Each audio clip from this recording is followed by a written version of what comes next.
हम्म। हाँ। Hello student.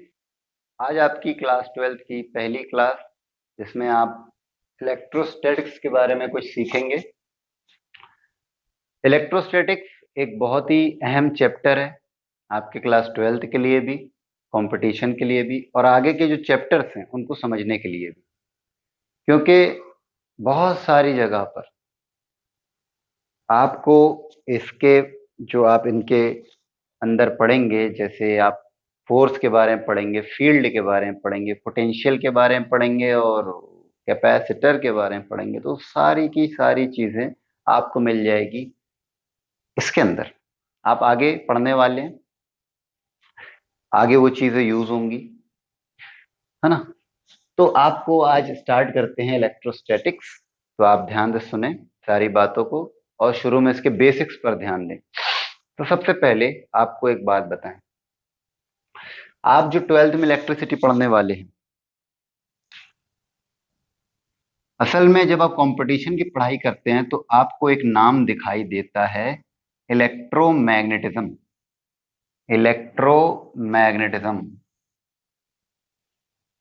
Electromagnetism के अंदर तीन पार्ट हैं। एक है इलेक्ट्रोस्टैटिक्स,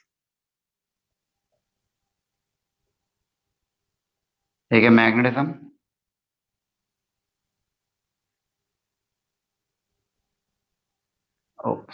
मैग्नेटिज्म, और एक है E M waves. E M waves. E M waves समझते हो? क्या समझते हो ई एम वेव्स? मतलब इलेक्ट्रोमैग्नेटिक वेव्स। ठीक है। तो इलेक्ट्रोस्टैटिक्स मतलब, इसमें स्टैटिक का मतलब आप समझते हैं ना, रेस्ट पर। तो इसमें चार्ज जो होगा वो रेस्ट पर होगा। ठीक। मैग्नेटिज्म में चार्ज जो होगा मोशन में होगा, but with constant velocity. Magnetism में चार्ज मोशन में होगा। जब आप वहां पढ़ेंगे मैग्नेटिक इफेक्ट उपकरण वगैरह, वहां तो आप चार्ज मोशन में होता है, लेकिन कांस्टेंट वेलोसिटी होती है। इलेक्ट्रोस्टैटिक में चार्ज रेस्ट पर होता है। ईएम वेव्स में चार्ज इज एक्सिलरेटेड। बात समझ पा रहे हैं? ईएम वेव्स में चार्ज जो होता है वो एक्सिलरेटेड होता है। ठीक। तो एक्सिलरेटेड जो चार्ज होता है, इन सब चीजों के बारे में हमें पढ़ना है। फिलहाल हम स्टार्ट करेंगे इलेक्ट्रोस्टैटिक, जहां चार्ज रेस्ट पर होगा। ठीक है। तो आप थोड़ा बहुत, आपको ओवरव्यू मिला है इलेक्ट्रोमैग्नेटिज्म में आगे के चैप्टर्स का। ठीक है। अच्छा, इसको मिटा रहे हैं। चलिए।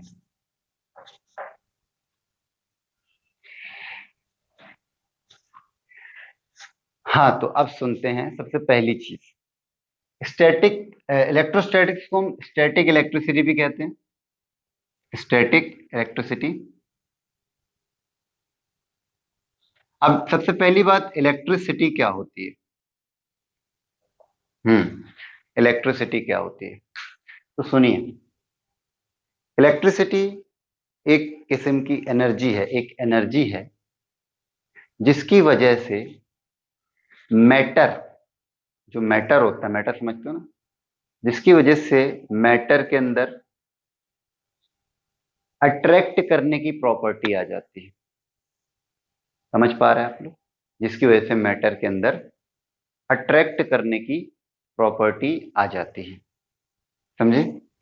मतलब आप इसकी डेफिनेशन लिखेंगे अगर, तो ये लिखेंगे, electricity is energy due to which matter get property of attracting the things. ठीक। इलेक्ट्रिसिटी की बात है। अब ये कहाँ से इजाद हुआ, क्या हुआ, इसकी बहुत बड़ी एक, मतलब नाम क्यों पड़ा ये वो, तो उसकी एक कहानी है कि अंबर, आप पढ़ोगे कि एनसीईआरटी का एक आध पेज तो समझ में आएगा। फिलहाल अपने काम कहानी नहीं है। अब बात आती है इलेक्ट्रिक चार्ज की। हम्म इसके बारे में हमें थोड़ा सा समझना है, क्या होता है। ये तो आप समझ लिए एक एनर्जी है, मैटर, जिसकी वजह से matter gets the property of attracting the things. Charge, अभी हम इसका एग्जांपल भी आपको देंगे। ठीक है। चार्ज क्या होता है? It is a characteristics of matter. Matter का क्या है? ये कैरेक्टरिस्टिक्स है जिसकी वजह से दो बॉडीज के बीच में फोर्स लगता है।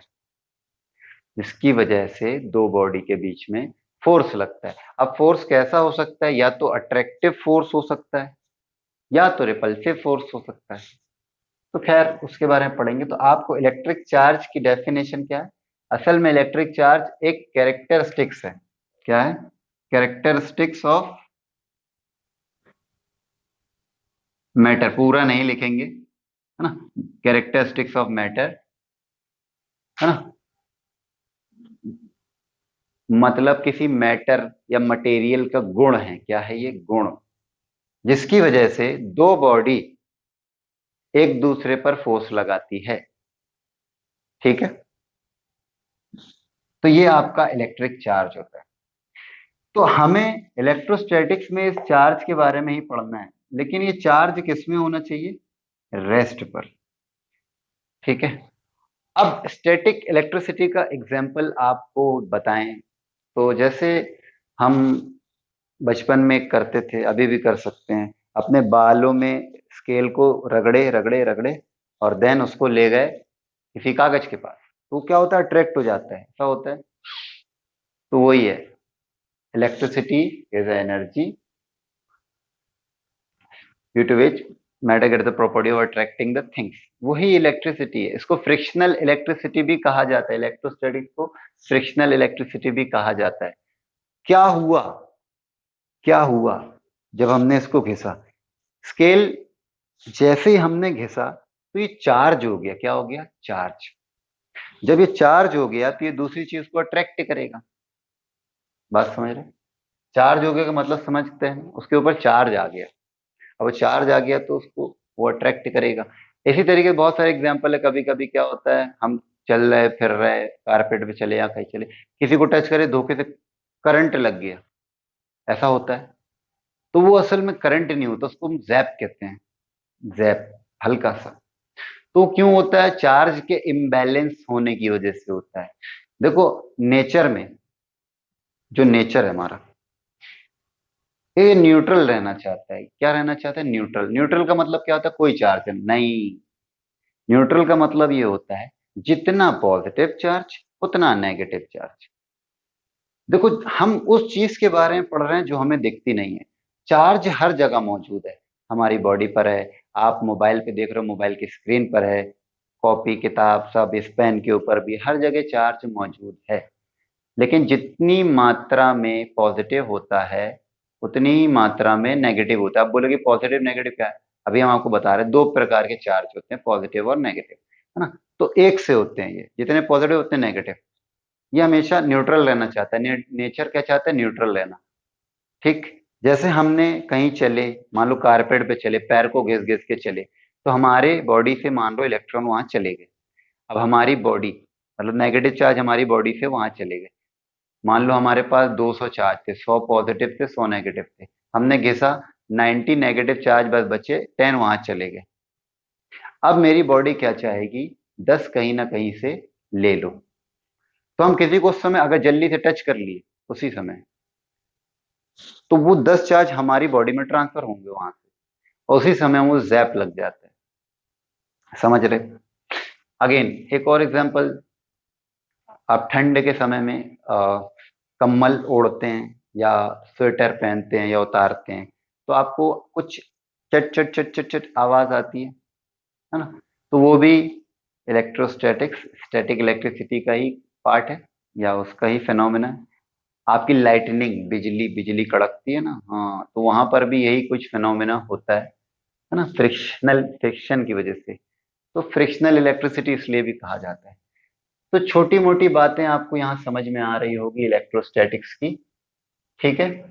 ये स्टैटिक इलेक्ट्रिसिटी भी कहा जाता है। इलेक्ट्रिसिटी क्या होती है? एनर्जी होती है। इसकी वजह से matter get the property of attracting things. Electric charge the characteristic of matter due to which two bodies apply force on each other.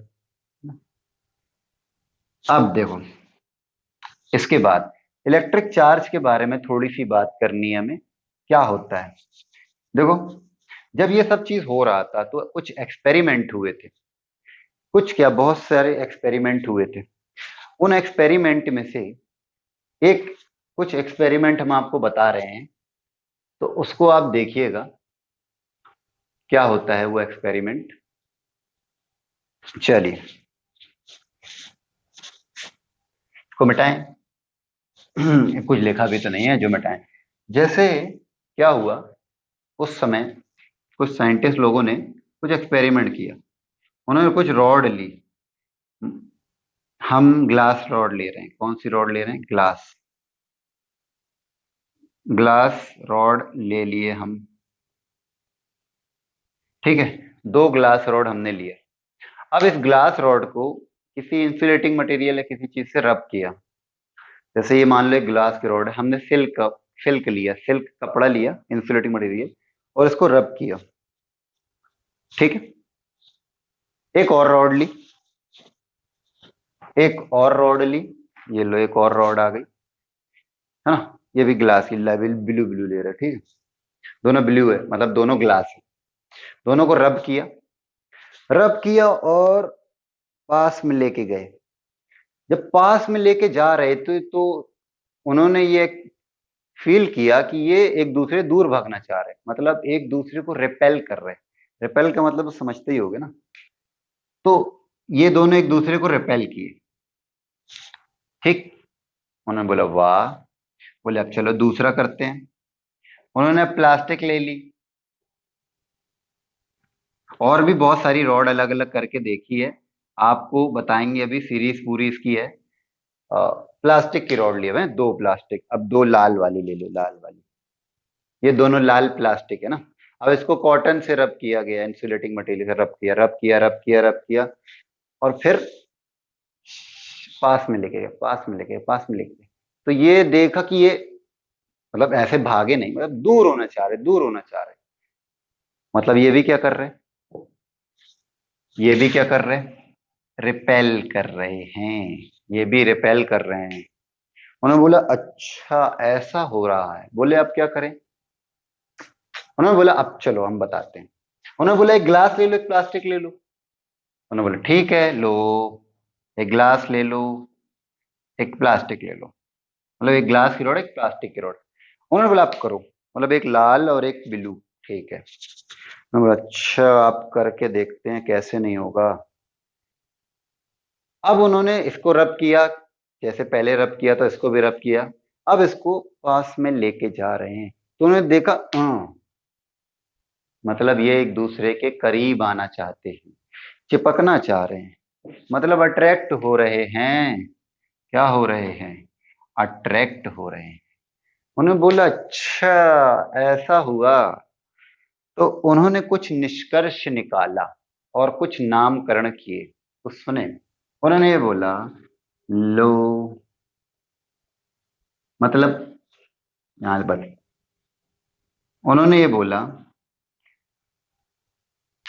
कि जो ग्लास पे चार्ज आ रहे हैं उनको हम पॉजिटिव नाम देंगे, और जो प्लास्टिक पर चार्ज आ रहे हैं हम उनको नेगेटिव नाम देंगे।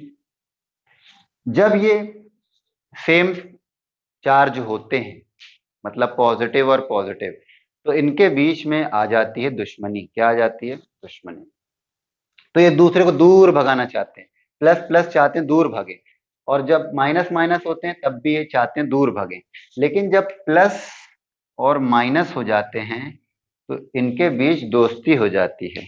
दोस्ती हो जाती है, प्यार हो जाता है, जो आप कहना चाहो। तो अभी जब ये प्लस प्लस थे तो ये चाहे रिपेल हो गए, माइनस माइनस थे रिपेल हो गए, प्लस माइनस थे अट्रैक्ट हो गए। ये निष्कर्ष निकाला गया कि like charges repel each other, unlike charges attract each other. अब आप बोलोगे सर और कोई रॉड लो, तो बहुत सारी रॉड लेके किया गया, और बहुत सारे इंसुलेटिंग मटेरियल या अलग अलग चीजों से रब करके करा गया। तो आपको पूरी किताब में एक सीरीज होती है कि इसको इससे रब करो तो इसमें पॉजिटिव आएगा, इसमें नेगेटिव आएगा, इसको इससे रब करो इसमें पॉजिटिव आएगा, इसके नेगेटिव आएगा। हमको उससे लेना देना नहीं है। फिर हम आपको ये समझाना चाह रहे थे कि दो टाइप के चार्जेस होते हैं। कितने? दो, सिर्फ दो टाइप के, पॉजिटिव और नेगेटिव। ऐसा दूसरा कोई चार्ज मौजूद नहीं है। चलो, समझ पाए ना इलेक्ट्रोस्टैटिक की बेसिक चार्ज कितने टाइप के होते हैं? हाँ, एक्सपेरिमेंट समझ पा रहे। चलो अब आगे चार्ज की कुछ प्रॉपर्टीज पढ़नी है आपको ना। चार्ज की कुछ प्रॉपर्टीज पढ़ी, इसको मिटा रहे, ठीक। चलिए, सबसे पहली बात तो एक बात सुन लो। अच्छा हाँ, एक बात ये सुन लो कि सबसे छोटा चार्ज, या ये कह ले smallest unit of charge, charge की स्मॉलेस्ट यूनिट, यूनिट या बेसिक यूनिट भी कहते हैं इसको, ऑफ चार्ज, हम मानते हैं इलेक्ट्रॉन को। किसको? इलेक्ट्रॉन को, है ना। पहली बात, इलेक्ट्रॉन को मानते हैं, ठीक है। अच्छा, इलेक्ट्रॉन को मानते हो सर, ठीक है। सबसे छोटा चार्ज उसको मानते हैं। अब कई साइंटिस्ट लोगों ने कुछ और इलेक्ट्रॉन से भी छोटे चार्ज खोज लिए, क्वार्क्स नाम होता है उनका, है ना। तो उसको हम फिजिक्स फिजिक्स में लेते नहीं है फिलहाल, अभी अभी, है ना। ऐसा नहीं है कि उसका कोई महत्व नहीं है, लेकिन हम उसको नहीं अभी कंसीडर करेंगे। हम इलेक्ट्रॉन पे बात करते हैं। इलेक्ट्रॉन को हम छोटा चार्ज, सबसे छोटा चार्ज मानते हैं, ठीक है। अच्छा, चार्ज के बारे में सुन लो। चार्ज की यूनिट तो पता है, चार्ज की यूनिट होती है कूलाम। क्या होती है? कूलाम। कूलाम कौन थे? एक साइंटिस्ट थे, बहुत प्यारे साइंटिस्ट थे। कूलाम का नियम हमें पढ़ना है, अभी आगे चल के पढ़ेंगे। तो चार्ज की यूनिट होती है कूलाम, और चार्ज का डायमेंशनल फॉर्मूला होता है एटी। कैसे होता है? पता चलेगा। क्यू बराबर आई टी, ये फॉर्मूला पढ़े हो ना। क्यू बराबर आई टी, या आई बराबर क्यू अपॉन टी, 10वीं में पढ़े होगे। आई बराबर क्यू ए, क्यू, आई का होता है डायमेंशन फॉर्मूला करंट का ए, और टाइम का होता है टी, तो डायमेंशनल फॉर्मूला क्यू का ए टी हो जाएगा, ठीक। अब ये छोटी मोटी बातें, आगे बढ़ते हैं। Smallest unit of charge electron होती है। चलो आगे बढ़ते हैं चार्ज की प्रॉपर्टीज के बारे में। प्रॉपर्टीज ऑफ चार्ज, ठीक है। पहली प्रॉपर्टी सुनो, charge is conserved, conserved for an isolated system. अच्छा, ये क्या भला है? Charge is conserved for an isolated system. देखो, चार्ज कंजर्व होता है। कंजर्व का मतलब समझते हो? अरे ये तो यही तो सीखे सर, एनर्जी के नाइदर बिगड़, conservation of energy, energy can neither be created nor be, पढ़े हो? वही है। Charge can neither be created nor be destroyed, but it can be transfer from one body to another, ठीक। लेकिन हम और कुछ बताना चाह रहे हैं। आइसोलेटेड सिस्टम आप समझते हैं जहां कोई फोर्स ना लग रहा हो। जैसे एक हम आपको एग्जांपल देके समझा रहे हैं, कंजर्व का मतलब क्या होता है। आप तो जानते हैं, मतलब शुरू में जितना चार्ज, बाद में उतना ही चार्ज होना चाहिए। अच्छा, चार्ज को हम आसानी से जोड़ सकते हैं बाय बेसिक मैथ्स, है ना, क्योंकि ये एडिटिव प्रॉपर्टी होती है इसकी, क्योंकि ये एक स्केलर क्वांटिटी है। चार्ज एक स्केलर क्वांटिटी, तो इसको हम आराम से सीधा जोड़ सकते हैं डायरेक्ट, है ना। अब जैसे हम आपसे बताएं, एक सिस्टम लो, इसमें मान लो यहाँ 1 कूलम चार्ज है, 2 कूलम चार्ज है, 5 कूलम चार्ज, ठीक है। ये एक आइसोलेटेड सिस्टम, यहाँ पर 1 कूलम, 2 कूलम, 5 कूलम, ओवरऑल कितने चार्ज हो गए? 8 कूलम, डायरेक्ट ऐड हो गए, है ना। अब मान लो अंदर कुछ ना कुछ हुआ, कुछ किया हमने या कुछ हो गया, ये हो गया मान लो 1 कूलम, ये हो गया 5 कूलम, 4 कूलम। अब बताओ तीसरा चार्ज कितना होगा? तो आपका कॉमन सेंस ये कहता है सर 3 कूलम होगा, है कि नहीं? क्योंकि जितना यहाँ पर जोड़ने पर आ रहा उतना यहाँ पर आ रहा, ठीक है। अगर मान लो हमने यहाँ माइनस कर दिया, अब कितना आ रहा है? तो 4 आ रहा। तो अब कैसे बैलेंस करेंगे इसको? ये 1 है, ये 4 है, अब बताओ तीसरा कितना होगा? सीधे -1 होगा, है कि नहीं? तो ये होगा आपका charge is conserved for an isolated system, मतलब जितना शुरू में चाहे उतना बाद में चार्ज होना चाहिए, ठीक है। चलो आगे बढ़े, देखो मिटाएं। हम्म, चलो तीसरा, चार्ज इज क्वांटाइज्ड। दूसरा, सॉरी, दूसरा इसका है चार्ज इज क्वांटाइज्ड। क्वांटाइज्ड का मतलब, क्वांटा का मतलब होता है छोटे छोटे पैकेट, पैकेट कह सकते हैं आप उसको, अलग अलग क्वांटा। चार्ज इज क्वांटाइज्ड का मतलब क्या होता है? देखो एक बात तो सुन लो, पहली बात, कई जगह पर हम चार्ज को क्वांटाइज मानते हैं, मतलब क्वांटाइज अलग अलग मानते हैं, लेकिन कुछ जगहों पर जाकर फिर कंटिन्यूअस होने लगता है, लेकिन वहां पर भी हम क्वांटाइज करके ही सॉल्व करते हैं। समझ नहीं पा रहे होगे आप। खैर, चार्ज क्वांटाइज का मतलब होता है, चार्ज जो होता है ये इंटीजर मल्टीपल में होता है। जैसे हमें किसी बॉडी, एक जैसे मान लो दो बॉडी है, एक बॉडी ये है, एक बॉडी ये है, दो बॉडी है। अब इस बॉडी से इस बॉडी पर हम कुछ चार्ज को भेजना चाह रहे हैं, ट्रांसफर करना चाह रहे हैं। मान लो इसके पास 100 इलेक्ट्रॉन है, 100 इलेक्ट्रॉन है। हम चाह रहे हैं यहां से यहां पर हम 10 भेज दें। कितने भेज दें? 10 भेज दें। तो ये पॉसिबल है, भेज सकते हैं।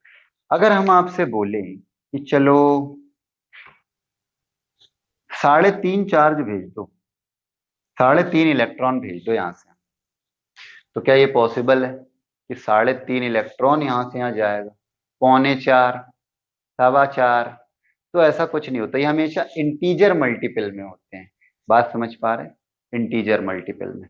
और एक और बात, इसका फॉर्मूला होता है Q बराबर प्लस माइनस एन ई। क्यों क्या है? Charge on any body. क्यों क्या है? टोटल चार्ज ऐसा कह लो, ऑन एनी बॉडी। एन क्या है? Number of charges. एन क्या है? Number of charge. E, charge of electron. ठीक है? तो क्यू बराबर प्लस माइनस एन ई। क्यों? किसी बॉडी में कितना चार्ज होता है, क्यों वो होता है प्लस माइनस। क्यों? क्योंकि चार्ज प्लस भी होता है और चार्ज माइनस में भी होता है। तो जब प्लस होगा तो हम प्लस लिखेंगे, माइनस होगा तो माइनस लिखेंगे। एन क्या है? नंबर, नंबर ऑफ चार्ज, कितने चार्ज हैं। और ई, चार्ज ऑफ इलेक्ट्रॉन, उसका मल्टीप्लाई। तो ये होता है आपका चार्ज इज क्वांटाइज का मतलब। ये मतलब ये नहीं है कि 2.5 चार्ज, 3.25 चार्ज हम इधर से उधर भेज देंगे, नहीं, हमेशा इंटीजर में भेजा जाएगा। और कितना चार्ज होता है वो आपको लिखा होगा, इंटीजर मल्टीपल, है ना। कंजर्वेशन ऑफ चार्ज हो गया और चार्ज इज क्वांटाइज्ड हो गया। ठीक है, तीसरी बात, does not depend on speed of particle. Charge does not depend on speed of particle. मतलब कोई भी चीज कितनी भी तेजी से चल रही है, उसके ऊपर जो चार्ज है वो स्पीड पर डिपेंड नहीं करेगा। देखो असल में आपको मास जो होता है, मास भी स्पीड पर डिपेंड नहीं करता। ऐसा नहीं है, मास स्पीड पर डिपेंड करता है। एक टाइम पे आने के बाद, एक स्पीड अटेन करने के बाद। असल में आपने फॉर्मूला शायद पढ़ा होगा मास का, m = mc²/v² है ना। ये शायद आपने पढ़ा होगा ना, देखा होगा। नहीं देखा तो कोई बात नहीं। v जो होता है स्पीड या वेलोसिटी ऑफ पार्टिकल होती है, c स्पीड ऑफ लाइट होती है ना। तो अब देखो, आप देख सकते हो ये जो मास है पार्टिकल का, m0 होता है रेस्ट मास। क्या होता है? रेस्ट मास, मतलब जब बॉडी रेस्ट पर है। लेकिन जब देखो स्पीड अगर चेंज होगी, ये v बहुत ज्यादा हो जाएगा, तो मास भी बहुत ज्यादा बढ़ सकता है, चेंज हो सकता है, कम हो सकता है, ये हो सकता है। तो मतलब ये है कि स्पीड पर डिपेंड करता है। मास जो होता है स्पीड पर डिपेंड कहीं ना कहीं करता है। ठीक। लेकिन चार्ज स्पीड पर डिपेंड नहीं करता। ये थोड़ा सा फर्क है मास और चार्ज में। आपने 11वीं में ज्यादातर बातें पढ़ी मास के बारे में, है ना। चलो, इतनी बातें हो गई, इसको ही मिटा देते हैं। चलिए। हम्म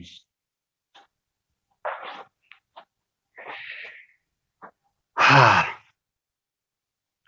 अब इसके बाद ये तो बातें कुछ हमने चार्ज की कर दी, अब बातें थोड़ी बहुत कर दें हम कूलाम्स लॉ पर। ठीक।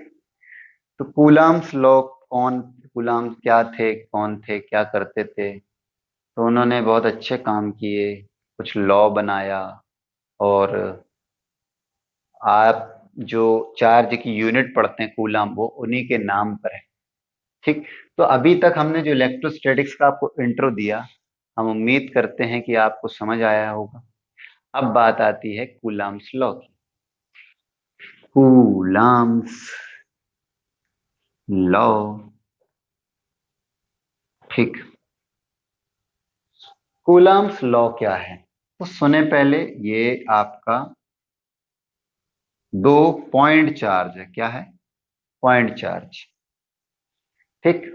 दो पॉइंट चार्ज, ये पॉइंट चार्ज डायमेंशन बहुत कम हो, ये वो, जो भी पॉइंट के फॉर्म में लिख।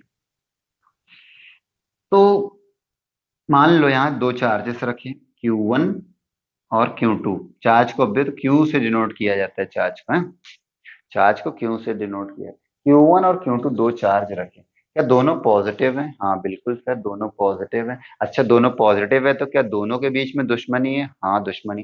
ये इसको ढकेलेगा? हाँ ढकेलेगा सर। ये लो ढकेल दिया। इसको हम कहेंगे F21।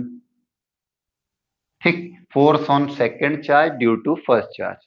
अच्छा, ये बोले हमें धक्का दिया, कैसे धक्का दिया? ये भी धक्का देगा, चल यहाँ F12। अच्छा, दोनों एक दूसरे को धक्का दे रहे, दोनों के बीच में दुश्मनी, गहरी दुश्मनी। इन दोनों के बीच की दूरी R मान लो। क्या मान लो? R मान लो। ठीक। अब कुछ बातें सुननी है हम, हैं? सुननी है। जैसे ये चार्ज है, इनके बीच में फोर्स लग रहा है। अब इस फोर्स के बारे में थोड़ा सुनो। देखो, आपको जो लॉ है वो तो दो लाइन का है, लेकिन फोर्स के बारे में, जो फोर्स है ये, इसको कहा जाता है इलेक्ट्रोस्टैटिक फोर्स। क्या? Electrostatic force. ठीक। इलेक्ट्रो एक सेकंड,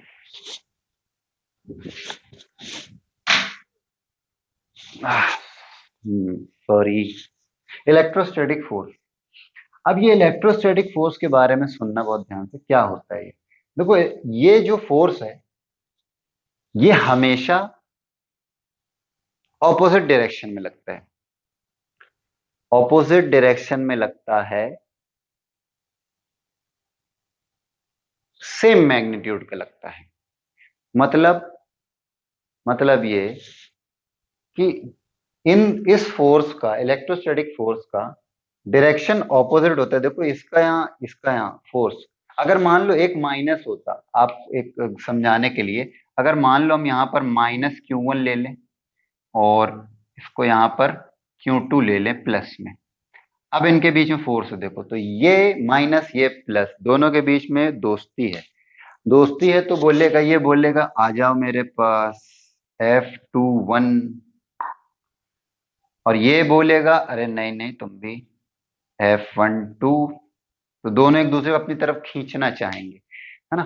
तो दोनों अभी भी देखो, डायरेक्शन क्या है दोनों का? ऑपोजिट है। तो ये एक ऐसा फोर्स होता है जो कि ऑपोजिट होता है डायरेक्शन में, ऑपोजिट इन डायरेक्शन, लेकिन सेम मैग्नीट्यूड का होता है, सेम मैग्नीट्यूड का होता है। एक और बात, ये दो डिफरेंट चार्जेस पर लगता है, या ये कह ले पेयर में लगता है। किसमें लगता है? पेयर में। हम पूरा नहीं लिख रहे, पेयर में लगता है। हिंदी में लिख सकते हो, पेयर में लगता है। पेयर में लगता है क्या मतलब, समझ रहे हैं? दो डिफरेंट बॉडीज पर लगता है, और साइमल्टेनियसली लगता है। मतलब ऐसा नहीं है कि इस वाले ने इसके ऊपर फोर्स लगाया, थोड़ी देर बाद इसको होश आया, अरे यार ये फोर्स लगाया, रुक जा बता, ये इस पर फोर्स लगा। नहीं नहीं, ऐसा नहीं होता। ये एक ही टाइम पर लगता है। अब आप बोलोगे सर ऐसी बात तो हम सुने हैं, 11वीं कक्षा में हमने ऐसी कुछ बातें सुनी थी। हाँ, कहाँ सुनी थी? न्यूटन के तीसरे नियम में सुनी थी। क्या सुनी थी? कि क्या सुनी थी? Every action has an equal and opposite reaction. लेकिन वो जो reaction force action reaction pair होता है वो इक्वल इन मैग्नीट्यूड होता है, ऑपोजिट इन डायरेक्शन होता है, सेम सॉरी दो डिफरेंट बॉडीज पर लगता है, एक साथ लगता है। इसका मतलब यह है इलेक्ट्रोस्टैटिक फोर्स जो यहाँ पर हम बात करें कूलम्स लॉ, ये न्यूटन्स के थर्ड लॉ को ओबे करता है, मतलब मानता है। ओबे करता है मतलब समझते हैं ना, obey, obeys Newton's third law, obeys Newton's third law. अच्छा, ऐसी बात है। तो एक और बात बताएं। अब आप बोलोगे सर ये फोर्स ऐसा ही क्यों लगा, ऐसा ही क्यों लगा, ऐसा ही क्यों लगा? मतलब ये फोर्स ऐसा भी तो लग सकता था, मतलब ऐसा ऐसा लग सकता था, यहां भाग जाओ, यहां भाग जाओ, ये ऐसा ही क्यों लगा?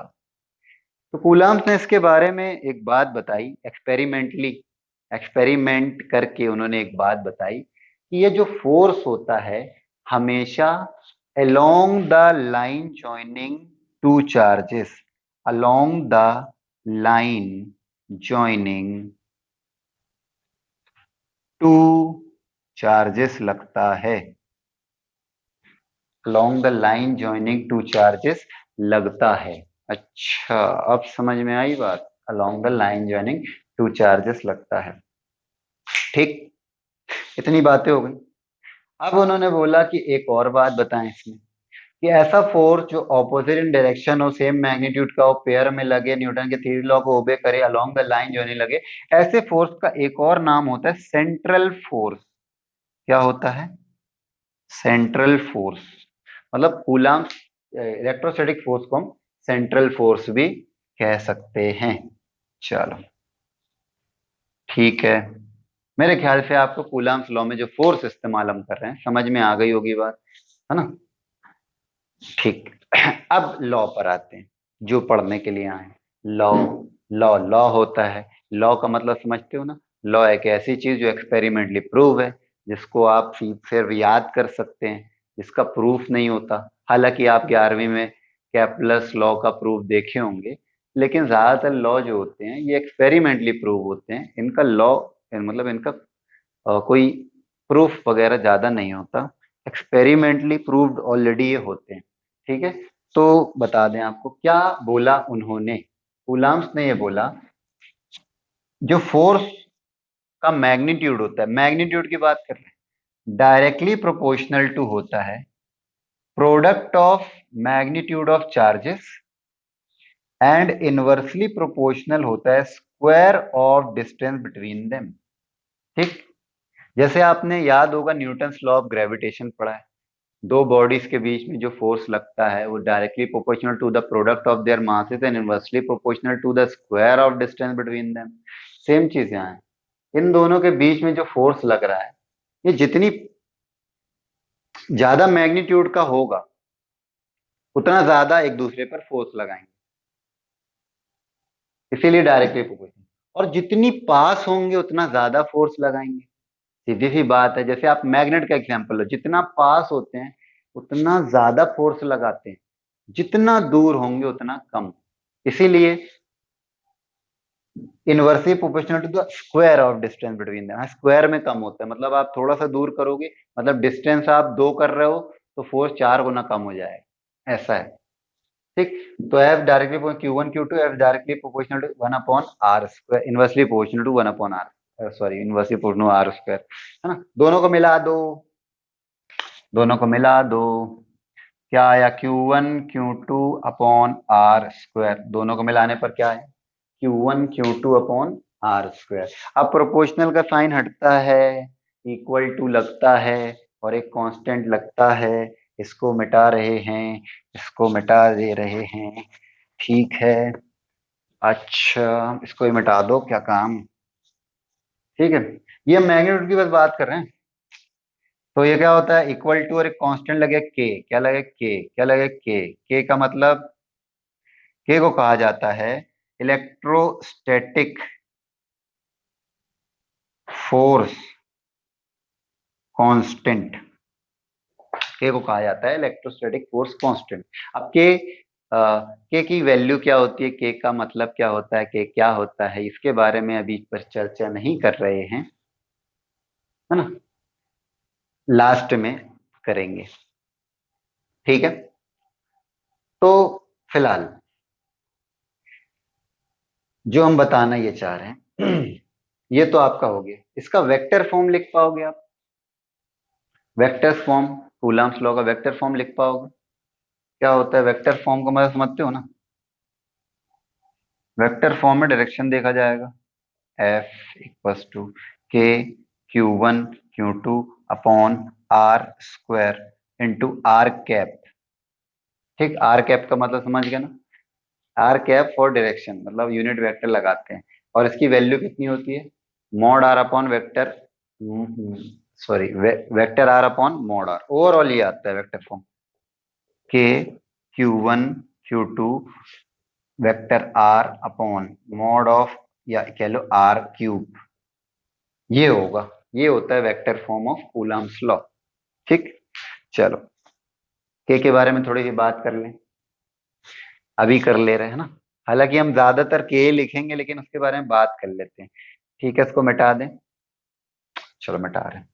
ये कूलम्ब्स लॉ है आपका, है ना, यहाँ खत्म हो गया। के बारे में बात करनी है, इसको मिटा रहे हैं।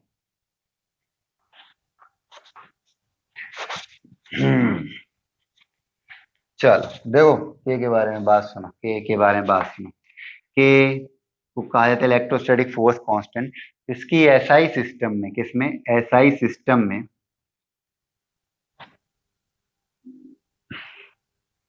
फॉर एयर और वैक्यूम, फॉर एयर और वैक्यूम के लिए के की वैल्यू जो होती है ये बताई गई हमें 1/4 पाई एप्सिलॉन 0। कितनी बताई गई, 1/4 पाई एप्सिलॉन 0। एप्सिलॉन 0 क्या होता है, एप्सिलॉन 0 को कहा जाता है परमिटिविटी ऑफ फ्री स्पेस, है ना, नाम कठिन है। फिलहाल ये ऐसी चीज है जो परमिट, इलेक्ट्रिक फील्ड को परमिट नहीं करती है, नाम परमिट है लेकिन इलेक्ट्रिक फील्ड को रोकती है। इलेक्ट्रिक फील्ड क्या है, आगे पढ़ोगे, है ना। एप्सिलॉन 0 का मान, मतलब इसका वैल्यू इतनी होती है 8.85 इंटू 10⁻⁻12 कूलम स्क्वायर प्रति न्यूटन मीटर स्क्वायर। सर आपको कैसे याद है, आपको भी याद हो जाएगी, याद करनी पड़ेगी। यूनिट निकालने का तरीका, तो यूनिट निकालने का तरीका बताते हैं आपको।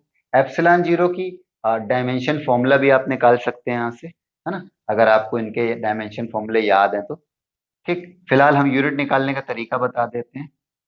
अगर ये वैल्यू आप फॉर्मूले में रखेंगे, फॉर्मूला क्या था, के Q1 Q2 upon R square, मतलब 1/4 pi epsilon 0 Q1 Q2 upon R square. तो एप्सिलॉन 0 यहाँ चला जाएगा और एफ को यहाँ भेज दो, 1/4 pi F Q1 Q2 upon R square. Q1 का डायमेंशन, Q1 क्या होता है, C coulomb, coulomb square. 4 pi कोई यूनिट नहीं होती, फोर्स की यूनिट होती है न्यूटन, और डिस्टेंस की होती है मीटर स्क्वायर। एप्सिलॉन 0 की यूनिट हो गई कूलम स्क्वायर पर newton metre square. Dimension formula आप निकाल सकते हैं, कोई बड़ी बात नहीं है। ठीक है, डायमेंशन फॉर्मूला आप निकाल सकते हैं, आराम से निकाल सकते हैं। चलिए के बारे में थोड़ी सी और बात करते हैं। अब एप्सिलॉन 0, ठीक है, इतनी बातें हो गई। अब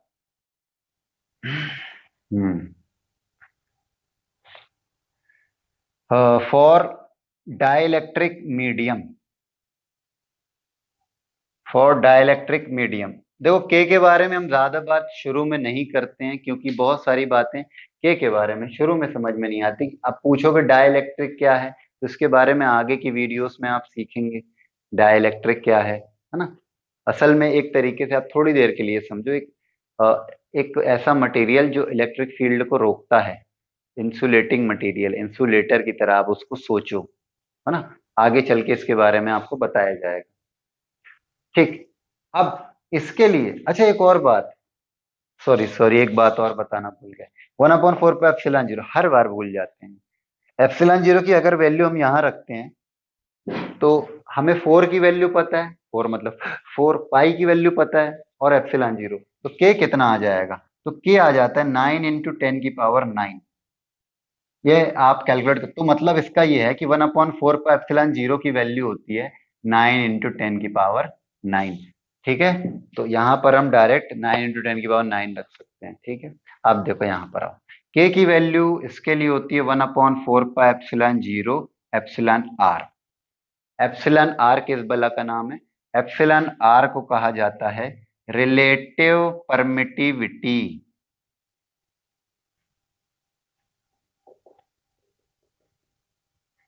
या डाई इलेक्ट्रिक कांस्टेंट।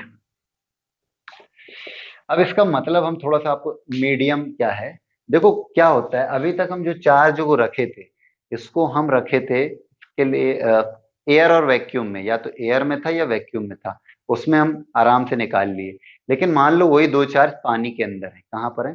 पानी के अंदर। तो पानी के अंदर जब वो चीजें हैं तो होगा क्या, जो आपका फोर्स है वहां पर कुछ कम हो जाएगा। देखो पानी में, सॉरी, एयर और वैक्यूम में सबसे ज्यादा फोर्स लगता है, लेकिन वही चीज जब पानी में या और किसी मीडियम में जब हम करते हैं तो वहां पर फोर्स कुछ फैक्टर से, किसी फैक्टर से कम हो जाता है। जिस फैक्टर से फोर्स कम होता है मीडियम में, उसी को हम कहते हैं डाइलेक्ट्रिक कांस्टेंट। बात समझ पा रहे? अगर एप्सिलॉन आर की वैल्यू 2 है, इसका मतलब फोर्स 2 टाइम्स कम हुआ है एज कंपेयर टू एयर और वैक्यूम। समझ रहे? समझ रहे? थोड़ा बहुत समझ रहे? मतलब ये है कि जो आपका फोर्स है, इसको आगे थोड़ा सा और डिटेल में बताएंगे, फिलहाल आपको सिर्फ इतना बात को ध्यान में रखनी कि एप्सिलॉन आर जो होता है ये बताता है कि फोर्स कितने फैक्टर से कम हो रहा है किसी मीडियम में, ठीक, एज कंपेयर टू एयर और वैक्यूम। अब जैसे मान लो कि एप्सिलॉन आर की वैल्यू 2 है, कितनी है? 2।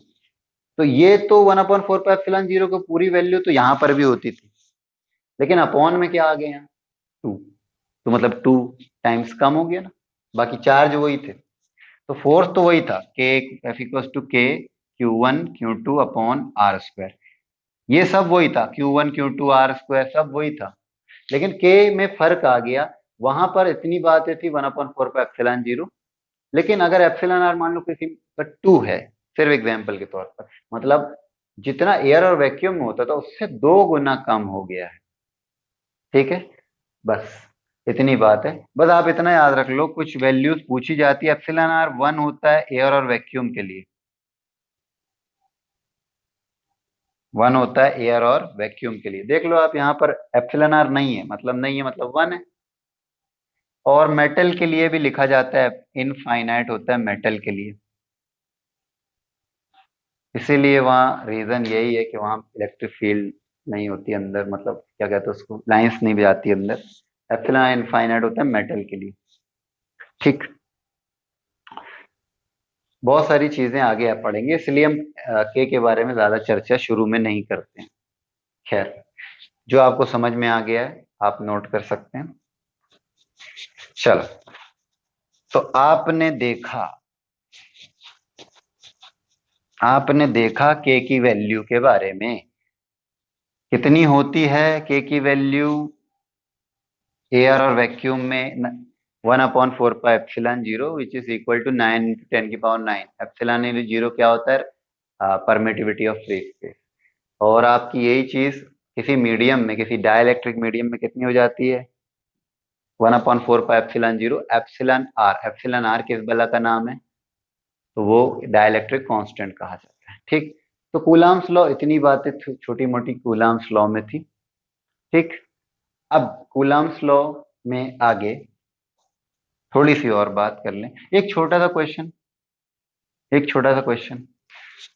क्वेश्चन ये है कि दो चार्जेस रखे हुए हैं 1 मीटर के डिस्टेंस पर, इनके बीच का मिनिमम फोर्स बताइए।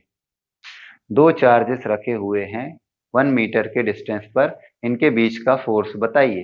ये कंपटीशन में एक बार क्वेश्चन आया था, तो बताओ कि अब चार्ज कितने हैं, Q1 Q2 लेंगे अपॉन आर कितना 1 का स्क्वायर, क्या ये आंसर है?